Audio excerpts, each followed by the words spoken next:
Hello everyone, my name is Bhavna Tanwar and आज हम पढ़ने वाले हैं topic 3 of the TPA. Topic 3 of the TPA talks about notice. इस टॉपिक में हमें पढ़ना है कि नोटिस क्या होता है, कैसे होता है, उस सब के बारे में हम इस टॉपिक में देखेंगे। एक लेमैन की लैंग्वेज में नोटिस इज बेसिकली आपको किसी भी चीज की इंफॉर्मेशन होना, नॉलेज होना, जानकारी होना या फिर सूचना होना, बेसिकली किसी भी चीज के बारे में आपको पता होना, उसे हम नोटिस कहते हैं। फॉर एग्जाम्पल, अगर मैं अपनी कोई भी प्रॉपर्टी सेल कर रही हूँ तो मेरे नेबर्स को पता है that I am selling that property, so इसका मतलब क्या है, उन्हें इस चीज का नोटिस है, उन्हें इस चीज की जानकारी है। ये लेमैन की लैंग्वेज में है। हम आगे टीपीए के अकॉर्डिंग सेक्शन 3 में देखेंगे कि नोटिस क्या होता है। उसके बाद हम देखेंगे नोटिस दो टाइप के होते हैं, बेसिकली एक्चुअल नोटिस होता है एक, और एक होता है कंस्ट्रक्टिव नोटिस। कंस्ट्रक्टिव नोटिस में के केस में तीन केसेस में कोर्ट प्रिज्यूम करता है कि पर्सन के पास नोटिस था। पोजेशन, एक्चुअल पोजेशन के टाइम पे, रजिस्ट्रेशन के केस में, और अगर एजेंट है उसको नोटिस है। तो हम ये डिफरेंट डिफरेंट केसेस आगे देखेंगे कि क्या होते हैं। नोटिस बेसिकली, अगर आपको एक एग्जांपल से समझाऊं, फॉर एग्जांपल अगर कोई हस्बैंड है, उसके अगेंस्ट केस चल रहा है मेंटेनेंस का कोर्ट में। उसे पता है कि मेंटेनेंस का जो जब रिजल्ट आएगा, जजमेंट आएगा, तो उसके बाद उसकी प्रॉपर्टी में से जो है उसे मेंटेनेंस देना पड़ेगा। तो वो अपनी प्रॉपर्टी किसी पर्सन को सेल कर देता है। जो परचेजर है, क्या उसे भी मेंटेनेंस देनी पड़ेगी, नहीं देनी पड़ेगी उस प्रॉपर्टी में से? ये इस बात पे डिपेंड करता है कि क्या उसे नोटिस था, कि क्या उसे इंफॉर्मेशन थी कि इस प्रॉपर्टी में से मेंटेनेंस देना है या नहीं देना है। परचेज करने से पहले क्या उसे इंफॉर्मेशन थी? ये इस चीज पे डिपेंड करता है। नोटिस में कोई इंसान केस जीत भी सकता है और हार भी सकता है। Notice different different kinds of cases पे एप्लीकेबल होता है। नोटिस से अगर कोई इंसान ने कंसिडरेशन दिया और अगर उसके पास नोटिस नहीं था, इंफॉर्मेशन नहीं थी, तो वो एक बोनाफाइड परचेजर होता है। हम आगे देखेंगे कि नोटिस कैसे होता है, किस टाइप का होता है। Along with this will also into some of the cases according to our case mat. Moving ahead. जो हमारा सेक्शन 3 ऑफ द टीपीए है, इट टॉक्स अबाउट नोटिस। उसका जो इंटरप्रिटेशन क्लॉज है वो हमें नोटिस की डेफिनेशन देता है। उसमें लिखा है कि a person is said to have a notice of a fact when he actually knows that fact. मतलब किसी इंसान को उस बात का नोटिस माना जाएगा अगर उस इंसान को वो एक्चुअल में वो बात पता है। इसको हम एक्चुअल नोटिस बोलते हैं। This part of the definition is known as actual notice. Actual notice को हम एक्सप्रेस नोटिस भी बोलते हैं। लेकिन जो एक्चुअल नोटिस के टाइम पे जो इंफॉर्मेशन है वो डेफिनेट और डायरेक्ट इंफॉर्मेशन होनी चाहिए। वो इंफॉर्मेशन कोई भी र्यूमर या हियरसे पे बेस नहीं होनी चाहिए। जो एक रीजनेबल प्रूडेंट मैन के हिसाब से इंफॉर्मेशन होगी, वही इंफॉर्मेशन डायरेक्ट इंफॉर्मेशन मानी जाएगी। फॉर एग्जाम्पल, अगर आप कोई प्रॉपर्टी खरीद रहे हो, आप उसे देखने जाते हो और उसके बाहर एक लेटर लगा हुआ है कि ये जो प्रॉपर्टी है, ये इस पे केस चल रहा है, वो अंडर सूट है, तो इसका मतलब क्या है, आपको एक्चुअल नॉलेज है उसके बारे में, तो एक्चुअल नोटिस है उसके बारे में। This is actual notice. अब दूसरा पार्ट ऑफ डेफिनेशन है और when but for wilful abstention from inquiry और सर्च। या फिर आप विलफुली एब्सटेन होते हो, मतलब आप नोइंगली, इंटेंशनली उस चीज के बारे में इंक्वायरी नहीं करते, आप जानना ही नहीं चाहते हो जो आपको करना चाहिए था, which he ought to have made. और ग्रॉस नेग्लिजेंट, या फिर आप बहुत ही ज्यादा नेग्लिजेंट हो, मतलब आप not wanting to know. Negligent is basically not performing your duty to know about something, that is negligence. अगर आप नेग्लिजेंट नहीं होते या फिर आप बिल्कुल एब्सटिनेशन नहीं करते तो आपको नोटिस होता। ये दूसरा और व्हेन की बात जो पार्ट है उसे हम कंस्ट्रक्टिव नोटिस बोलते हैं। इस डेफिनेशन से हमें बेसिकली पता चलता है दो टाइप के नोटिस होते हैं। एक तो होता है एक्चुअल नोटिस और कंस्ट्रक्टिव नोटिस। जो कंस्ट्रक्टिव नोटिस है, it is further divided into two parts, that is wilful abstention और ग्रॉस नेग्लिजेंस। जो विलफुल एब्सटिनेशन है और ग्रॉस नेग्लिजेंस है, उन दोनों ही केसेस में कोर्ट प्रेज्यूम करता है नोटिस। अगर आप बोलो कि मुझे नोटिस था भी नहीं, अगर आप जैसे कि विलफुल एब्स्टिनेशन के केस में क्या है, फॉर एग्जाम्पल अगर आप कोई भी मतलब आप प्रॉपर्टी खरीदते हो, सो आप जो रजिस्ट्रेशन के पेपर्स है उसमें सब कुछ लिखा है, लेकिन आप वो रजिस्ट्रेशन के पेपर्स पढ़ते ही नहीं हो, इंटेंशनली आप पढ़ते ही नहीं हो, आप जानना ही नहीं चाहते हो। सो इस केस में आप विलफुल एब्स्टिनेशन है, क्योंकि और आपको नोटिस प्रिज्यूम किया जाएगा। ग्रॉस नेग्लिजेंस में आप अटेंशन ही पे नहीं करते हो किसी चीज पे, आप मतलब ये दोनों जो विलफुल एब्स्टिनेशन और ग्रॉस नेग्लिजेंस है, ये दोनों सेम साउंड करते हैं, बट इनका मीनिंग सेम है। बट इन दोनों में एक चीज का डिफरेंस है, दैट इज इंटेंशन। इन दोनों में डिग्री ऑफ इंटेंशन का डिफरेंस है। ग्रॉस नेग्लिजेंस में जो डिग्री ऑफ इंटेंशन है वो ज्यादा है, और विलफुल एब्स्टिनेशन में कम है। सो बेसिकली ये दोनों कंस्ट्रक्टिव नोटिस के पास है पार्ट है। इन दोनों में कोर्ट प्रिज्यूम्स कि आपके पास डीम्ड नोटिस है, क्योंकि जो परचेजर है उसकी ड्यूटी ऑफ केयर है to find out about certain things, it is his duty, और वो ड्यूटी परफॉर्म नहीं कर रहा है, तो उस केस में प्रिज्यूम किया जाएगा कि उसके पास नोटिस है। सो नोटिस दो टाइप के हैं, actual, constructive. Constructive notice further दो पार्ट में डिवाइडेड है, विलफुल एब्स्टिनेशन और ग्रॉस नेग्लिजेंस। ठीक है, इन सारे ही केस में कोर्ट प्रिज्यूम करता है कि आपके पास नोटिस है। और अब कंस्ट्रक्टिव नोटिस की तीन एक्सप्लेनेशन भी गिवन है जो बहुत इंपॉर्टेंट है। उन तीनों एक्सप्लेनेशन में कोर्ट कंस्ट्रक्टिव नोटिस प्रिज्यूम करता है। अगर वो तीनों एक्सप्लेनेशन में से कोई भी एक्सप्लेनेशन सेटिस्फाई होती है तो कोर्ट प्रिज्यूम करता है कि नोटिस है। सो अब हम एक एक करके उन एक्सप्लेनेशन को देखेंगे। जैसे कि हमने देखा, एक्चुअल नोटिस के केस में इंसान को एक्चुअली उस फैक्ट के बारे में पता होता है। ये जो इंफॉर्मेशन है डेफिनेट होनी चाहिए, कोई भी र्यूमर पे, कोई सुनी सुनाई बातों पे, इन सब पे बेस नहीं होनी चाहिए। जो एक रीजनेबल मैन के हिसाब से कोई इंफॉर्मेशन है, वो इंफॉर्मेशन मानी जाएगी कि नोटिस है। ठीक है, और दूसरा है कंस्ट्रक्टिव नोटिस, जिसमें दो केस है, ग्रॉस नेग्लिजेंस और विलफुल एब्स्टिनेशन, जिनमें कोर्ट लीगल प्रिजम्पशन लेके चलता है कि person would have known that facts. जो एक रीजनेबल प्रूडेंट मैन के हिसाब से जो इंफॉर्मेशन पता होनी चाहिए वो इस इंसान को थी। जैसे कि फॉर एग्जांपल ए अपनी प्रॉपर्टी सेल करता है रजिस्टर डॉक्यूमेंट के थ्रू, बी को सेल करता है, और बाद में वो सेम प्रॉपर्टी ए सी को सेल कर देता है। सो इसमें सी के ऊपर लॉ ड्यूटी इंपोज करता है कि वो रजिस्ट्रेशन के पेपर्स को देखे, वो इंक्वायर करे पहले, कि उस प्रॉपर्टी के बारे में वो इंक्वायर करे। और जो सी की ड्यूटी थी, अगर वो उसे नहीं करता है, the failure to inspect the register will be detrimental to the interest of C. वो सी के अगेंस्ट वर्क करेगा, क्योंकि सी के केस में कोर्ट कंस्ट्रक्टिव नोटिस प्रिज्यूम करेगा, क्योंकि वो डॉक्यूमेंट रजिस्टर्ड हो चुकी है। रजिस्टर्ड डॉक्यूमेंट के केसेस में कोर्ट प्रिज्यूम करता है कि कंस्ट्रक्टिव नोटिस था। और इसमें सी ग्रॉसली नेग्लिजेंट था या विलफुल एब्स्टिनेशन उसने किया कि उसने इंक्वायर नहीं किया, तो कोर्ट प्रिज्यूम करेगा कि उसे नोटिस था। दोनों में कंस्ट्रक्टिव नोटिस के जो दो पार्ट हैं, ग्रॉस नेग्लिजेंस और विलफुल एब्स्टिनेशन, उन दोनों में डिग्री ऑफ इंटेंशन का डिफरेंस होता है। ठीक है, कंस्ट्रक्टिव नोटिस के तीन एक्सप्लेनेशंस हैं जिसमें कोर्ट प्रिज्यूम करता है कि नोटिस है। सबसे पहले एक्सप्लेनेशन बात करती है रजिस्ट्रेशन एज कंस्ट्रक्टिव नोटिस। अगर कोई भी ट्रांजैक्शन है इमूवेबल प्रॉपर्टी से रिलेटेड, और लॉ के अकॉर्डिंग वो रजिस्टर होना चाहिए, और अगर वो चीज रजिस्टर हो चुकी है, जो भी इंसान उस प्रॉपर्टी में पोजेशन या फिर कुछ भी इंटरेस्ट एक्वायर कर रहा है, या उससे किसी पार्ट में इंटरेस्ट एक्वायर कर रहा है, तो प्रिज्यूम किया जाएगा कि उस इंसान के पास नोटिस था। Court will presume deemed notice in this case from the date of registration. अगर कोई डॉक्यूमेंट रजिस्टर होना है और वो रजिस्ट्रेशन हो चुका है, तो कोई भी इंसान उस प्रॉपर्टी को लेता है, तो प्रिज्यूम किया जाएगा कि उसके पास नोटिस था। अब इस एक्सप्लेनेशन के तीन प्रोवाइजो हैं।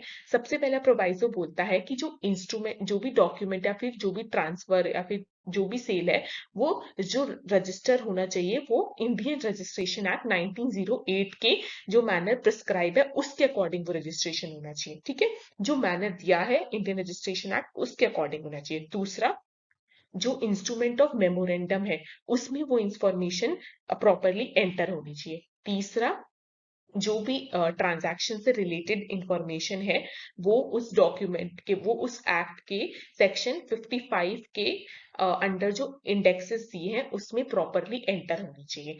अगर ये सब हो चुका है, ये तीनों प्रोवाइजो फुलफिल हो चुके हैं, डॉक्यूमेंट रजिस्टर्ड हो चुकी है, from the date of registration assume किया जाएगा ये माना जाएगा, प्रिज्यूम किया जाएगा कि उस इंसान को नोटिस था। सो अब हम देखेंगे एक्सप्लेनेशन 2, जो actual possession as constructive notice के बारे में बात करती है।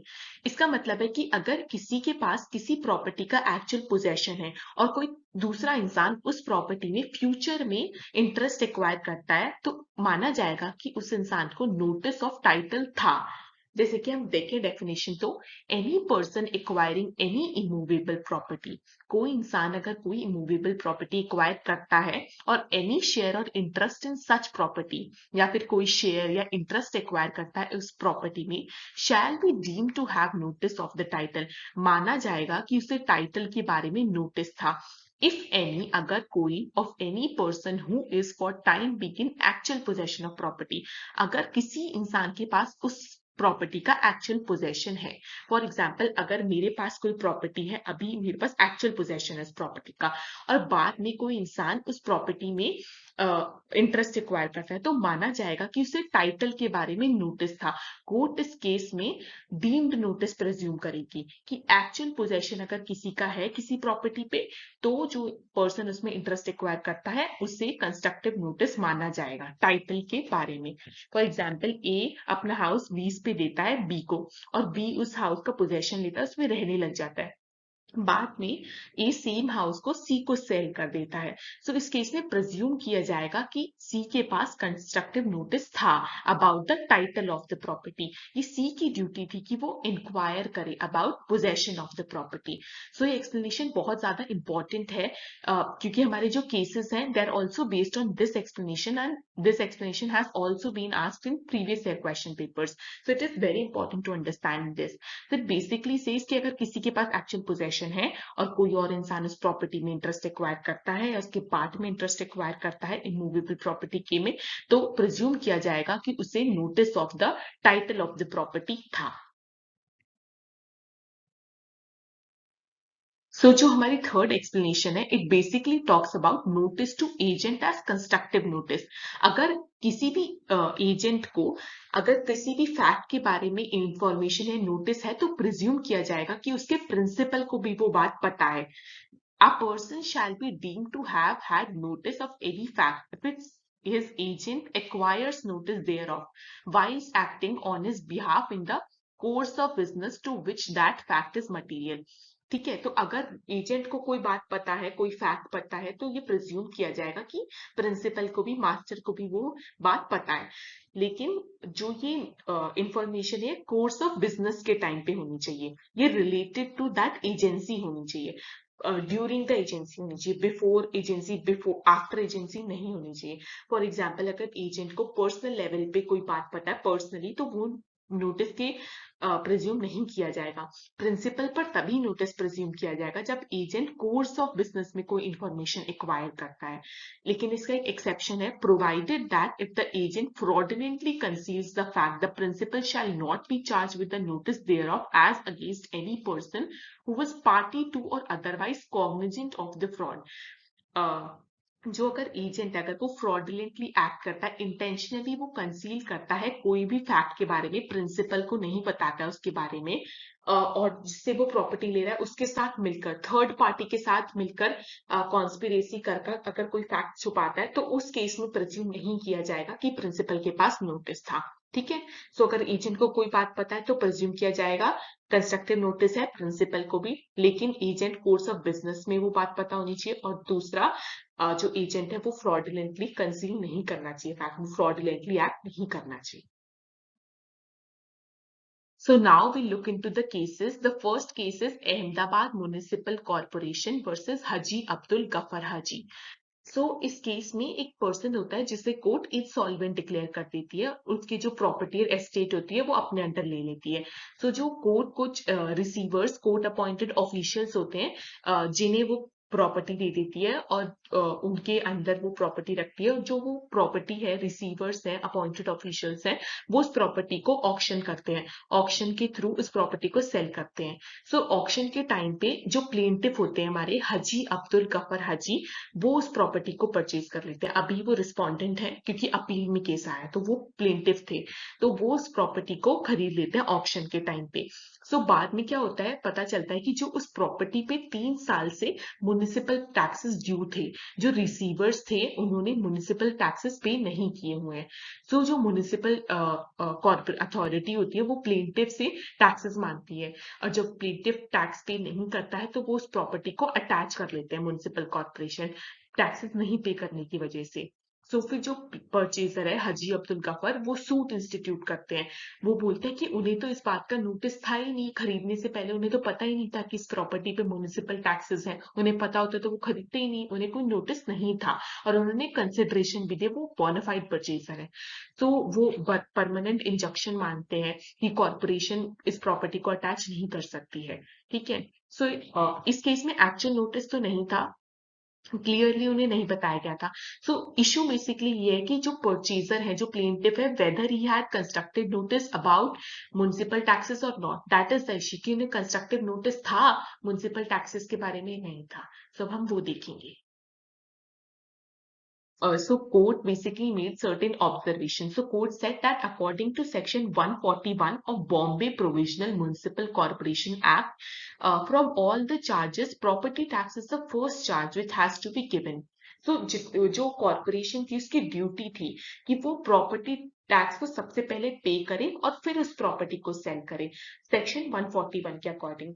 और जो सेक्शन 100 है टीपीए, उसके अकॉर्डिंग कोई भी चार्ज एनफोर्स नहीं किया जा सकता किसी भी प्रॉपर्टी के अगेंस्ट, अगर जो ट्रांसफरी है उसने कंसिडरेशन पे किया और उसे नोटिस नहीं था चार्ज के बारे में। ठीक है। सो सेक्शन 100 के अकॉर्डिंग अगर ट्रांसफरी को नोटिस नहीं था चार्ज के बारे में, तो उसके अगेंस्ट वो चार्ज एनफोर्स नहीं किया जा सकता है। So court basically says that in this case there was no action notice. Then court looked into section 3 of the TPA to look into the definition of constructive notice. So it basically says there are two types of constructive notice: willful abstention and then gross negligence. So court basically defines both of these.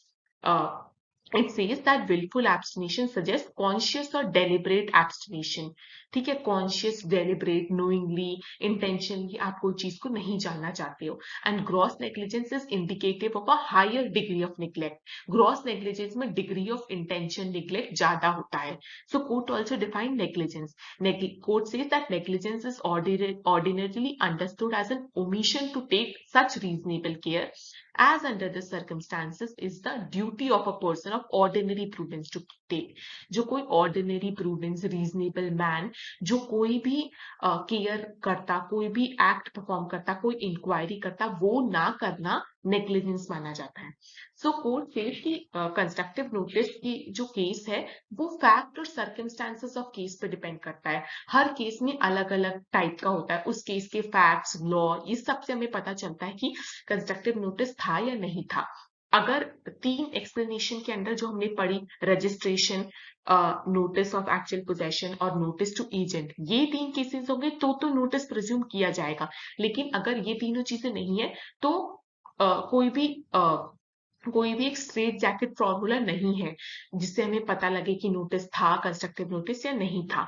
तो court says present case में जो property थी वो receivers के पास 4 years तक थी। सो 1950 में उन्हें वो प्रॉपर्टी मिली थी, जब उन्होंने एक्वायर करी थी, वो कोर्ट ने उन्हें दी थी, और 1954 तक वो प्रॉपर्टी उन्हीं के पास थी। 1954 में जो डिपेंडेंट है उन्होंने वो प्रॉपर्टी परचेज की। So as a reasonable man, जो प्लेंटिफ है, उन्होंने एक्सपेक्ट किया होगा कि 4 साल है जो उसमें रिसीवर्स ने टैक्सेस को पे कर दिया होगा। तो जो म्युनिसिपल कॉर्पोरेशन है, रिसीवर्स को उनके थ्रू ऑर्डर भी मिले थे टैक्सेस को पे करने के, और उन्होंने उन ऑर्डर्स के लिए रिस्पॉन्ड भी किया था, लेकिन उन्होंने टैक्सेस पे नहीं करे। Therefore, court held that plaintiff as a prudent and a reasonable man was bound to inquire. जो प्रूडेंट मैन की तरह प्लेंटिफ की ड्यूटी थी वो कि इंक्वायर करे टैक्सेस के बारे में, और जो प्लेंटिफ था उसने इंक्वायरी करी भी थी, परचेजर ने इंक्वायरीज भी करी थी खरीदने से पहले प्रॉपर्टी को। सो कोर्ट ने बोला कि जो कंस्ट्रक्टिव नोटिस है वो हमें एक इक्विटेबल अप्रोच के साथ हमें देखना पड़ेगा। हमें दोनों साइड की कंसिडरेशन को ध्यान में रखना होगा, फिर हमें देखना होगा कि कंस्ट्रक्टिव नोटिस था या नहीं। तो कोर्ट बेसिकली सेज जो प्लेंटिफ था उसने इंक्वायर भी किया था और एज अ रीजनेबल मैन उसे लगा होगा कि 4 इयर्स में टैक्सेस पे हो गए होंगे. So court says in this case municipal corporation is far more negligent than the purchaser. So court said that there was no notice and appeal is dismissed. So now we look into the second case. The second case is Mohammada Mustafa versus Haji Mohammad Isa. So second case में जो plaintiff होता है वो tenant होता है dependent के house में. उनके साथ साथ 6 अदर टेनेंट भी होते हैं हाउस में. सो टोटल 7 टेनेंट्स रह रहे होते हैं. टेनेंट मतलब किराएदार. सो एक बिल्डिंग होती है उसमें 7 लोग रह रहे होते हैं किराएदार की तरह. सो जो प्लेंटिफ है वो क्लेम करता है कि डिफेंडेंट ने, जो ओनर ऑफ द हाउस होता है, उन्होंने प्रॉपर्टी किसी थर्ड पर्सन परचेजर को सेल कर दी है. जबकि उन्होंने पहले जो प्लेंटिफ है, प्लेंटिफ बोलता है कि मेरे साथ उन्होंने अग्रीमेंट किया हुआ था कि वो प्रॉपर्टी मुझे सेल करेंगे. अग्रीमेंट रजिस्टर्ड नहीं था बट उन्होंने ओरल एग्रीमेंट किया था कि वो प्रॉपर्टी मुझे बेचेंगे और उन्होंने वो प्रॉपर्टी परचेजर को सेल कर दी है. सो जो टेनेंट है वो कंटेंट करता है कि वो प्रॉपर्टी के पोजेशन में था और जो परचेजर है उसकी ड्यूटी थी, it was his duty to inquire about the title of the property. However जो न्यू परचेजर होता है वो क्लेम करता है कि जो ओनर ऑफ द प्रॉपर्टी, उन्होंने अग्री किया है कि वो मुझे प्रॉपर्टी सेल करेंगे after executing a registered sale deed. उन्होंने रजिस्ट्रेशन किया है प्रॉपर्टी सेल करने के लिए, सेल डीड एग्जीक्यूट की है कि उन्हें वो प्रॉपर्टी मिलेगी. उन्होंने पूरी कंसिडरेशन भी पे कर चुके हैं. वो बोनाफाइड परचेजर है और उन्हें कोई नोटिस भी नहीं था about the possession of the property. उन्हें टाइटल या ओनरशिप के बारे में कोई भी पोजेशन नहीं, कोई भी नोटिस नहीं था. तो वो एक बोनाफाइड परचेजर है, तो प्रॉपर्टी उन्हें मिलनी चाहिए. So basically the issue in the cases की जो एग्रीमेंट है, क्या वो वैलिड है, जेन्युइन है, वो जो न्यू परचेजर और ओनर के बीच में एग्रीमेंट है, क्या वो वैलिड है. और दूसरा ये है कि जो डिफेंडेंट है are the bona fide purchaser for value and without notice of the said property. क्या उन्हें नोटिस था या नहीं था. So now will look into the observation of the court. So court basically looked into explanation 2 of the section 3 of the TPA. So explanation 2 बात करती है actual possession as notice. अगर possession है किसी person का तो जो purchaser है उसके पास notice है title of the property के बारे में. तो court said जो explanation 2 है वो present case में apply नहीं करी जा सकती है. So court said कि जो present case में उसमें plaintiff जो था वो building के exclusive occupation में नहीं था. उस building में 6 और भी टेनेंट रिसाइड कर रहे थे और जो वो सब टेनेंट थे उनके पास इक्वल प्रॉपर्टी थी. वो equal portion of the property में रह रहे थे. कोई भी ऐसा एविडेंस नहीं है जिससे पता चले कि प्लेंटिफ के पास ज्यादा larger area of the property थी in comparison with other tenants. So जो प्लेंटिफ है वो सिमिलर रेंट पे कर रहा था जो और टेनेंट रेंट पे कर रहे थे. जो प्लेंटिफ था he was in possession of only 1/7 portion of the property. So court said which is an very insignificant portion of the property. इतनी से छोटे से एरिया में रहना, इतनी से छोटे से एरिया का पोजेशन होना, कोर्ट सेड की नोटिस की तरह वर्क नहीं कर सकता है. अगर कोई भी person small possession of the property में है, बहुत ज्यादा इनसिग्निफिकेंट पोर्शन ऑफ प्रॉपर्टी के पोजेशन में है, तो परचेजर के लिए वो कंस्ट्रक्टिव नोटिस नहीं कंसिडर किया जाएगा. So court also talked about burden of proof. So court said the burden of proof regarding absence of notice lies on purchaser. सो जो प्रॉपर्टी परचेज करता है उसके पास प्रूफ करना है कि मेरे पास नोटिस नहीं था. लेकिन ये जो बर्डन ऑफ प्रूफ है वो बहुत ज्यादा लाइट नेचर का है और बस मना करने से, थोड़ा सा प्रूफ करने से भी वो बर्डन प्लेंटिफ पे शिफ्ट हो जाता है. फिर प्लेंटिफ को प्रूफ करना होगा कि नोटिस था. सो कोर्ट सेज जो फेमस डॉक्ट्राइन है in English case which is laid down in Daniel versus Davinson, वो इस केस में अप्लाई नहीं हो सकती है. पोजेशन इस केस में अप्लाई नोटिस की तरह वर्क नहीं कर सकता है क्योंकि वो एक बहुत ही ज्यादा स्मॉल फ्रैक्शन ऑफ प्रॉपर्टी का पोजेशन में था. ठीक है. So in this case, purchaser cannot be said to make purchaser is not bound to make inquiry about a previous contract because the plaintiff was in possession of only a very small portion of the house. In such an event, the demeaning clause of explanation of section 3 is not applicable in the present case. So court hold that it cannot be said that defendant had notice because plaintiff was in possession of only 1/7 portion of the building. So in this case, court said that purchaser was bona fide purchaser for consideration and without notice of the said property. So there was no notice to the purchaser क्योंकि बहुत ही छोटा portion था. इतने छोटे portion का possession होना notice की तरह वर्क नहीं कर सकता है. And explanation 2 of section 3 of TPA will not be applicable in the present case.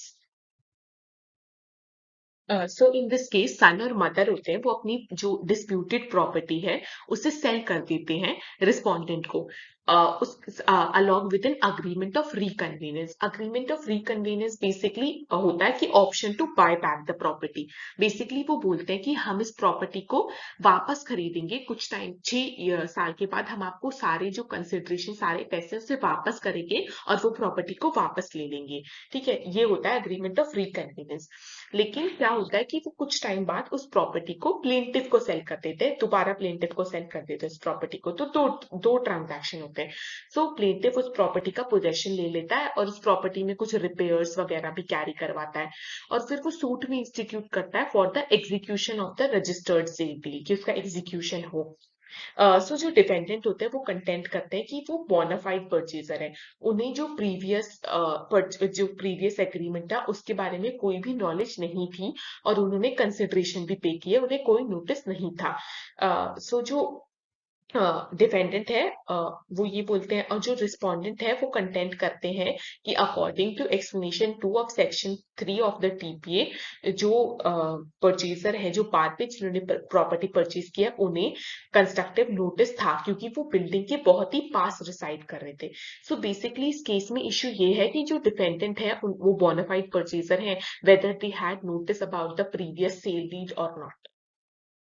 So court said that any average prudent man would go and inquire about the actual possession of property. जो खरीदने से पहले जो dependent था उसे जाकर inquire करना चाहिए था कि जो अग्रीमेंट ऑफ रिकन्वीनियंस है वो अभी भी सबसिस्ट कर रहा है या फिर वो उसके क्या राइट्स हैं उस प्रॉपर्टी में. So court said that due to wilful abstention from inquiry defendant was not aware about the fact, क्योंकि उसने knowingly intentionally he does not want to know about the fact. तो इस केस में court said कि deemed notice presume किया जाएगा. Court प्रेज्यूम कि उसे जो डिपेंडेंट है उन्हें नोटिस है about the title of the property and about the rights of the plaintiff, क्योंकि वो उसकी ड्यूटी थी कि वो इंक्वायर करे प्रॉपर्टी खरीदने से पहले. सो कोर्ट ऑल्सो सेड दैट जो डिपेंडेंट है वो बहुत ही ज्यादा पास में जो सूट प्रॉपर्टीज के पास में ही बहुत ही ज्यादा रह रहा था. So in all probability he was aware about the dealings about the property. So court held that defendant had notice about the rights of the plaintiff और he cannot resist the suit. और जो specific performance का suit है वो उन्हें perform करना पड़ेगा because he was not a bona fide purchaser. He has notice. Due to willful abstention from inquiry, court presumed that defendant had notice and therefore appeal was dismissed. So अब जो last case है वो है Ram Niwas versus Bano. सो इस case में जो appellant होते हैं राम निवास, वो एक शॉप में एक टेनेंट की तरह रह रहे होते हैं. तो वो जो वेंडर है उनके साथ वो एग्रीमेंट करते हैं कि वो उस प्रॉपर्टी को परचेज करेंगे. वो कुछ अमाउंट कैश के थ्रू पे भी कर देते हैं और बोलते हैं कि बाद का अमाउंट जब हम सेल डीड एग्जीक्यूट करेंगे उस टाइम पे मैं आपको पे कर दूंगा. बाद में जो प्रॉपर्टी के ओनर होते हैं उस प्रॉपर्टी को किसी थर्ड पर्सन, जो इस केस में रिस्पोंडेंट है परचेजर बानो, उसे सेल कर देते हैं. जो टेनेंट है, जो फर्स्ट परचेजर था, वो सूट फाइल करता है फॉर स्पेसिफिक परफॉर्मेंस वेंडर और परचेजर के अगेंस्ट. जो परचेजर है वो डिनाई करता है कि जो एग्रीमेंट था पहला वाला वो जेन्युइन एग्रीमेंट नहीं था और जो वो है वो बोनाफाइड परचेजर है, उन्हें कोई नोटिस नहीं था प्रायर अग्रीमेंट के बारे में और उन्होंने कंसिडरेशन भी पे की है. सो हाई कोर्ट बोलते हैं कि जो सेकंड परचेजर है वो बोनाफाइड है, उन्हें कोई नोटिस नहीं था और जो एपेलेंट है वो स्पेशल रिलीफ नहीं उसे ग्रांट किया जा सकता है. सो जो टेनेंट होते हैं राम निवास, वो सुप्रीम कोर्ट में अपील फाइल करते हैं. So basically the issue is whether जो डिफेंडेंट है he had no knowledge or notice about the agreement to sell the property to tenant? क्या उन्हें नहीं पता था कि जो पहले टेनेंट को प्रॉपर्टी सेल हुई है उसके बारे में उन्हें इंफॉर्मेशन थी या नहीं थी? That is the issue in this case. So now we'll look into the observations of the. So court said that according to section 19 of a special relief act, there are categories of person against whom specific performance of a contract may be enforced. So section 19 में कुछ category of person दी है जिनकी against specific performance enforce करी जा सकती है.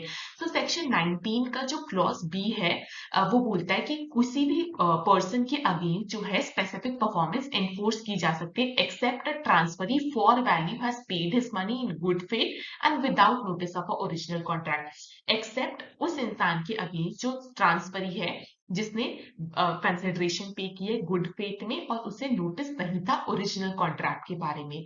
So court said कि section 19B के अंदर 3 कंसिडरेशन है जो फुलफिल होनी चाहिए. सबसे पहले जो सेकंड परचेजर है उसने प्रॉपर्टी फॉर वैल्यू खरीदी हो, उसने गुड फेथ में मनी पे की है और तीसरा उसे कोई नोटिस नहीं होना चाहिए अर्लियर कॉन्ट्रैक्ट के बारे में. सो सेक्शन 19B बेसिकली कहता है कि किसी भी पर्सन के अगेंस्ट जो स्पेसिफिक परफॉर्मेंस है कॉन्ट्रैक्ट वो एनफोर्स किया जा सकता है. ठीक है. बी क्लॉज बात करता है कि टाइटल जो क्लेम कर रहा है उस वो इंसान क्लेम कर सकता है टाइटल फॉर स्पेसिफिक परफॉर्मेंस. ठीक है. लेकिन अगर किसी इंसान ने बोनाफाइड परचेजर है, किसी के पास नोटिस नहीं है किसी ट्रांसफरी के पास और उसने मनी गुड फेथ में दी है तो फिर उसके अगेंस्ट स्पेसिफिक परफॉर्मेंस एनफोर्स नहीं की जा सकती है. तो कोर्ट सेज कि फॉर एग्जांपल अगर ए परचेजर है, ए जो परचेजर है उसने बी से प्रॉपर्टी खरीदी, बाद में बी ने वही प्रॉपर्टी सी को सेल कर दी. तो जो ए ने पहले प्रॉपर्टी खरीदी थी लीगल राइट के अकॉर्डिंग ए ने पहले प्रॉपर्टी में इंटरेस्ट एक्वायर किया तो प्रॉपर्टी ए को मिलनी चाहिए. लेकिन कोर्ट सेट जहां पे एक लीगल राइट है और दूसरी इक्विटेबल राइट है.